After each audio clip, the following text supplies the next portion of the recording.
Mac Buhat, who is in his 20s and is from Batangas City, initially identified as gay, then bisexual, and then, eventually, when he was already 19, as non-binary. The evolution, he said, was abetted by his joining of the LGBTQIA+ and HIV advocacies. When I was younger kasi, nandun na ako sa part na Barbie.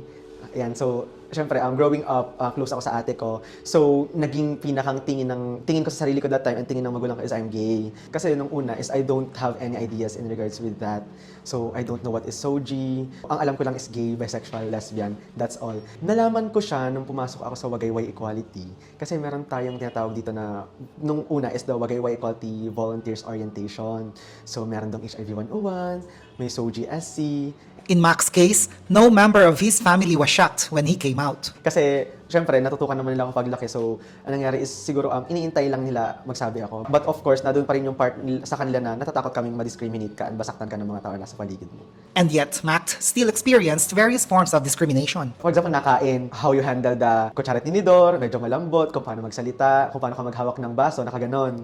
Di ba? May mga ganon tayong actions na siguro tinitingnan ng others as feminine and hindi ka tanggap-tanggap sa kanila. For Mac, however, the biggest challenge was dealing with self-prejudice. Actually, ang pinakamahirap kasi is not the discrimination from my own family, but of course, yung hindi ko pagtanggap sa sarili ko that time. Kasi being in denial, it means that you don't love yourself that much. Currently single and is open to having a relationship, Mac said that it is challenging to find real love in Batangas City. Mahirap maghanap ng totoo.